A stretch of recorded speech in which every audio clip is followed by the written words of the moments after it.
Hi, welcome back. You're here because you want to know what are those 10 things that I wish I knew before I built my house here in Mexico. This is Rancho del Lago 2021, and I'm CheryLynn. I'm happy to share this information with you.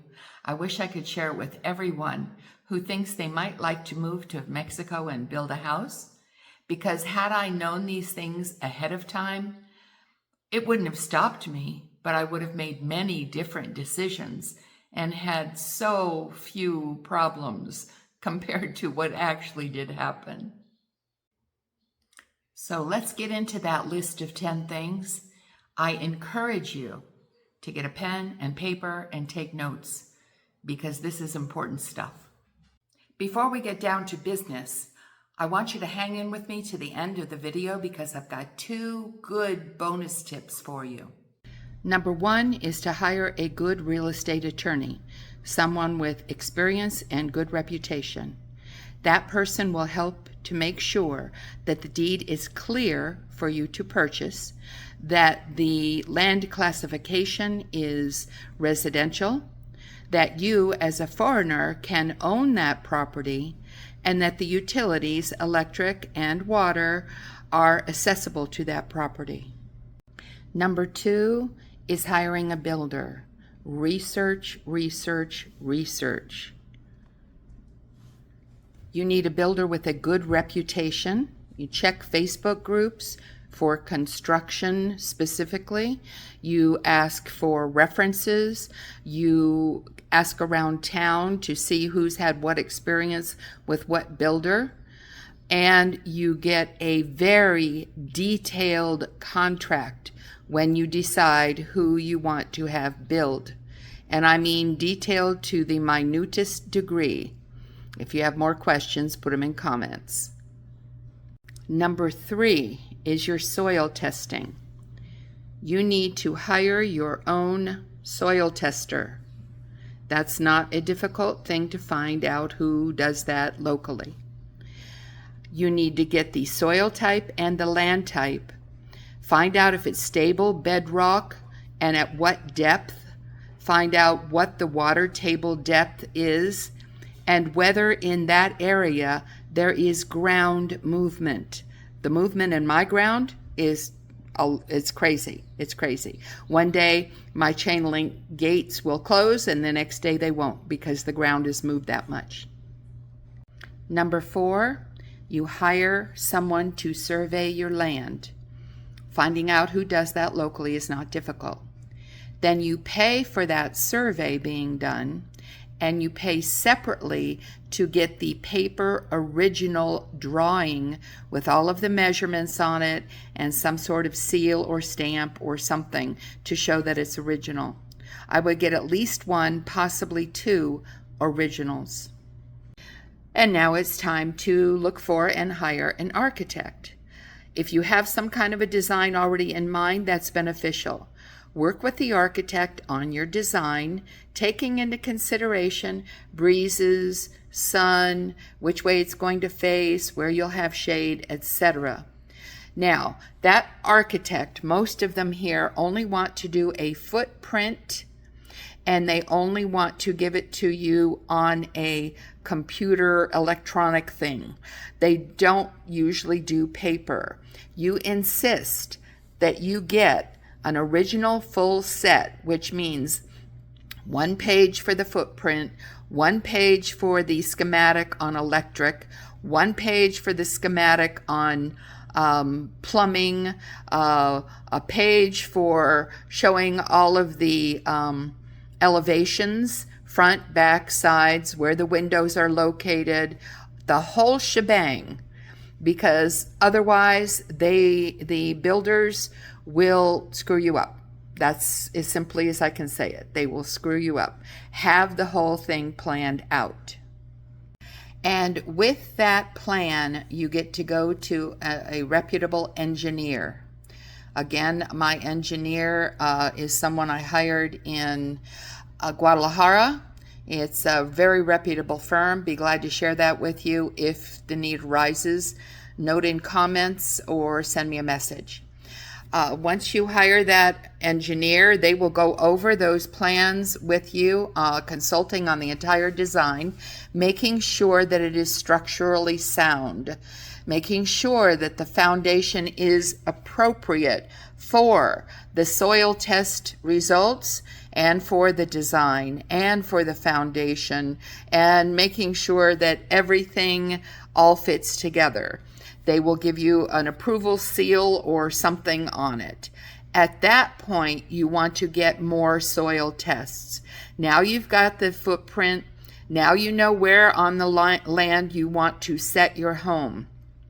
Within that footprint on your home, I would get a soil test, at least 2, more preferably in every corner.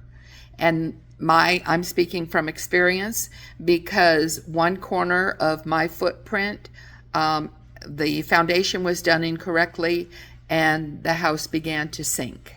So make sure that those soil tests are done for where the home is going to sit, and that the proper foundation is going to be built for the size and the weight of your home.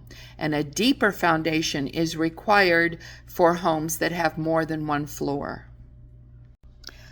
Okay, then number 7 is legal receipts.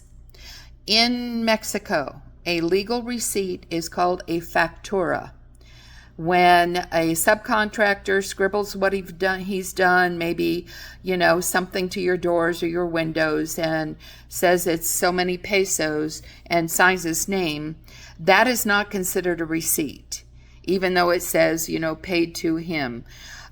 He has to present to you a legal factura, which is important to you for taxes and valuation.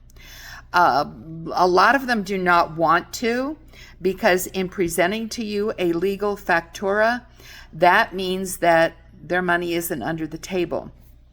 That means they have to account to the government for that income, and they don't often like it. But if you want to be able to have your home valued properly, according to what you spend on it, then don't deal with people who won't give one of those facturas to you. If you're finding so far that the content of this video is helpful to you, please click on subscribe. You'll be supporting my channel, and I'll be able to bring you even more good information. Okay, number 8 isn't going to make you a whole lot of happy, but I will tell you again from experience, you need to be present every single day that workers are doing something on your home. You need to be on site. You need to be watching what they're doing. You need to have knowledge of what they're doing so you know when they're doing something wrong. Because if you depend on the builder or the workers to do it right, you will be sorely dissatisfied. They tend to deviate. Even if you have a blueprint out there that spells every last thing to them, they think, well, I've been doing this for 20 years, I know better. And they will deviate from your plan. So you have to correct them. I've corrected them many times, but not nearly enough. And take pictures of everything. I cannot tell you how many times I have referred back to my photos to see where did they place that, what kind of material did they use on that, how did they connect that, and I'm telling you, it has been really worth its weight in gold that I took these pictures for the contractors that I had to hire to come and fix all the crap that was wrong that I wasn't able to catch. Number 9, materials.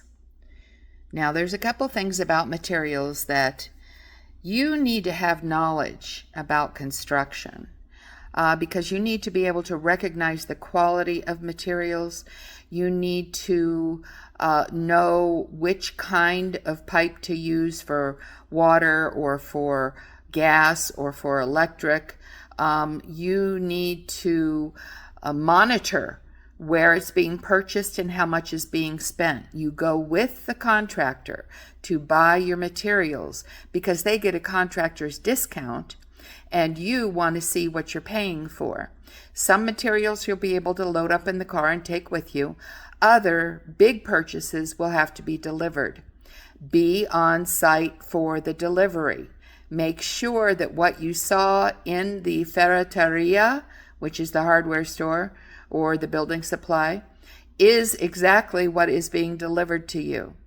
And get receipts. Always get receipts. Facturas.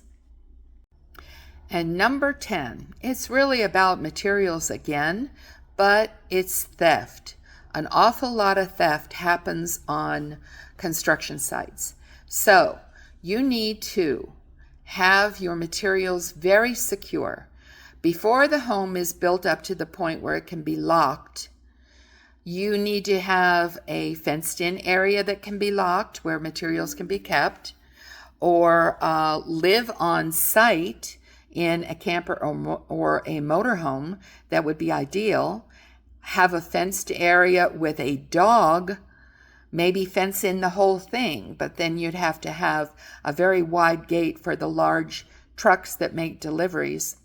And having a site security person is something that a lot of people do. They hire someone, and that someone just spends the night in your partially constructed home and watches for anybody coming by during the night that might pilfer from you. And now we have some bonus tips for you. Bonus tip number 1. If you can schedule the completion date of your home toward the end of the year, like between mid-November, mid-December, that can be beneficial in a few different ways. One is because at the first of the year, Mexico increases the minimum wage for all workers. They do it every single year. So anything after the first of the year, you could be paying more in labor. Also, because after Thanksgiving in the U.S., they have Black Friday sales. Well, in Mexico, they do too, only it's not just one day. It's several days, but in the same time frame. It is a wonderful opportunity to go and buy all of your appliances, light fixtures, anything. I got all kinds of things at Home Depot in Guadalajara, and I got all my appliances right here at the lake in T.O. Sam's, and I probably saved anywhere from 25 to 40% on the whole bunch of everything. The other thing to remember is that Mexico basically shuts down midway in December and doesn't start getting busy again, and then even slowly, until about mid-January. It's just one of those things about Mexico. There are holidays. People have to drink and party, so they get all that time off. So if you're in the midst of having your home built, that's going to be a fairly non-productive time for you. So try to get your home completed between the middle of November and the middle of December if it's that close.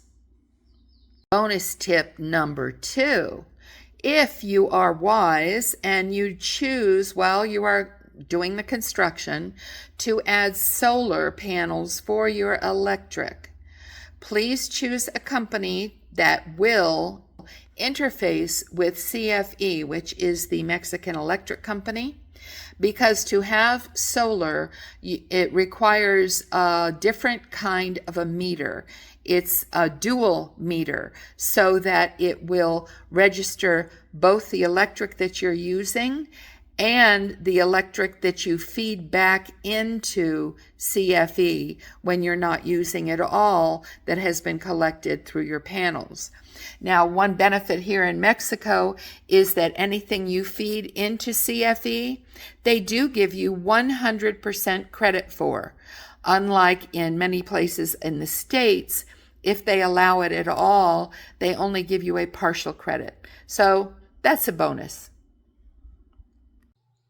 If you still want to build after hearing all of that, boy, are you brave.